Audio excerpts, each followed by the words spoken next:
on a des enjeux forts sur l'eau en tant que première denrée alimentaire, des enjeux de qualité et des enjeux de quantité. Après une succession de plusieurs contrats ressources sur ces zones-là, on a des difficultés à réduire les taux de nitrate et les taux de pesticides. On doit trouver des solutions pour que nous, on puisse continuer, nous en tant que producteurs d'eau, on puisse continuer à distribuer de l'eau potable, et puis pour la profession agricole, continuer à produire et en vivre, bien sûr. On a choisi et on choisit de manière privilégiée de travailler avec des collectifs que sont les CUMA. Alors on travaille aussi avec des GU2E, mais c'est plutôt l'idée du collectif qui nous permet d'avoir une capacité à diffuser l'information, qui nous permet d'avoir des agriculteurs qui sont relais sur le terrain. Le passage d'informations, la transmission d'informations est plus simple, plus légitime d'un agriculteur à un autre agriculteur. Pour moi, l'intérêt du collectif, c'est de créer un échange, c'est de se mettre en capacité de ne pas être d'accord.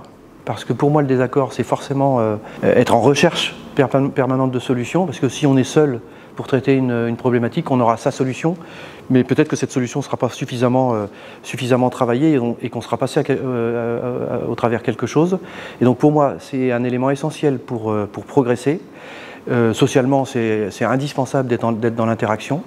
Alors peut-être que ça met plus de temps, peut-être que c'est plus compliqué, enfin c'est plus compliqué, mais j'ai l'impression qu'on peut réellement aller plus loin, qu'on peut approfondir des sujets, et que ce soit sur l'agriculture ou d'autres secteurs d'activité, le collectif nous fait progresser. On a fait intervenir la FDCUMA sur de la mise à disposition d'outils de désherbage ou d'outils de gestion de couverts végétaux, voire d'implantation de couverts, parce qu'on sait que chez un certain nombre d'agriculteurs, c'est la clé pour pouvoir progresser. En fait, il y a d'abord un premier temps de découverte, parce que ça n'est pas arrivé de manière sécurisée encore dans toutes les exploitations. Et nous, l'idée, en travaillant avec ces collectifs, c'est de gagner du temps pour que les pratiques change au bénéfice de la production d'eau potable, mais aussi au bénéfice de l'agriculture. Une autre action en particulier où on a mis en œuvre la FDCUMA de la Vienne autour des charges de mécanisation. L'idée, c'est d'avoir une meilleure connaissance de ces charges de mécanisation pour ajuster, pour peut-être aller vers du matériel, de l'achat matériel en commun, ou du matériel plus technique, plus innovant, pour répondre aux enjeux de la qualité de l'eau.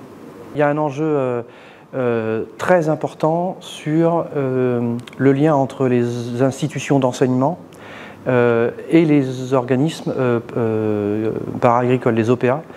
Il faut absolument que ces structures soient en plus grande proximité avec les établissements agricoles.